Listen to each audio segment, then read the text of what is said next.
ആശംസകൾ. ഇന്ന് വിഷു വിഭവങ്ങൾക്കുള്ള പച്ചക്കറികൾ പൊട്ടിച്ചു വരാം. കോവയ്ക്ക് പൊട്ടിക്കാം. കോവയ്ക്ക് പൊട്ടിച്ചോളൂ. ചായ ഉണ്ടാക്കാൻ കുടിക്കാം. കുറച്ച് മുളക് പൊട്ടിക്കാം. വേപ്പില പൊട്ടിക്കൂ. ഓക്കെ. ആ ഉപ്പേരിക്ക് പയർ പൊട്ടിക്കാം. ഓക്കെ. കോവയ്ക്ക് മെഴുക്ക് പുരട്ടി ഉണ്ടാക്കാം. കോവയ്ക്ക് പൊട്ടിച്ചെടുക്കാം കേട്ടോ. കോവയ്ക്ക് പൊട്ടിച്ചെടുക്കാം. മത്തനില പൊട്ടിച്ച് തോരൻ വെക്കാം. കോവയ്ക്ക് ചെറിയ കഷ്ണങ്ങളാക്കിയിട്ട് ഞാൻ പൊടിച്ചെടുക്കാം.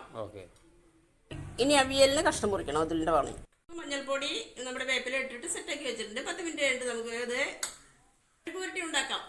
കോവയ്ക്ക മുരിഞ്ഞിങ്ങനെയായി. ഇതും നമ്മുടെ വിഷു സ്പെഷ്യൽ കോവയ്ക്ക മെഴുക്ക് പുരട്ടി റെഡിയായി. ഇനി നമുക്ക് മത്തനിലത്തോരൻ വെക്കാം. അവിയലിന് കഷ്ണം മുറിക്കാൻ കേട്ടോ. മുരിങ്ങക്കായ, ചേന, ക്യാരറ്റ്, പയർ പൊട്ടിച്ചിട്ട് വരാം കേട്ടോ. 2 പയർ പൊട്ടിക്കോ. ആ പൊട്ടിക്ക്. മുളക് പൊട്ടിച്ചിട്ട് തന്നെ നമുക്ക് അവിയലിടാൻ പോവാണ്. നമ്മൾ അവിയലാണ് കട്ട് ചെയ്യാൻ പോവാണ്. ഇത് ഭയങ്കര കേട്ടോ. 4 മതി. അവിയല് റെഡി ആയിട്ടുണ്ട്. നമ്മുടെ വിഷു സ്പെഷ്യൽ ആണ് അവിയല്. പപ്പടം വറുത്തു. ഇത് മാങ്ങ അച്ചാർ. പായസത്തിന് തേങ്ങയായിട്ട് അതിൽ വരുന്നുണ്ട്.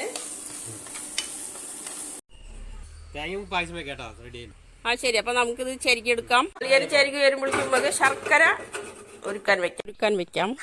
തേങ്ങ 2 കൂടി വേണ്ടി വരും. ആവശ്യമുണ്ടപ്പോൾ എടുക്കാം. ഇവിടെ കിടക്കട്ടെ.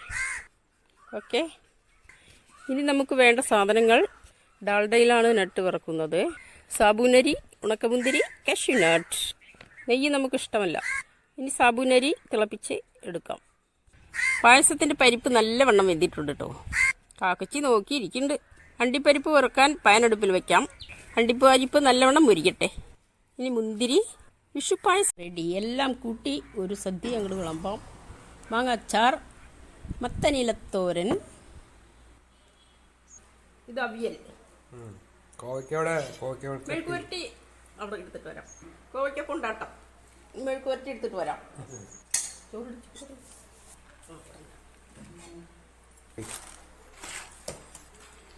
സാമ്പാർ വെക്കി.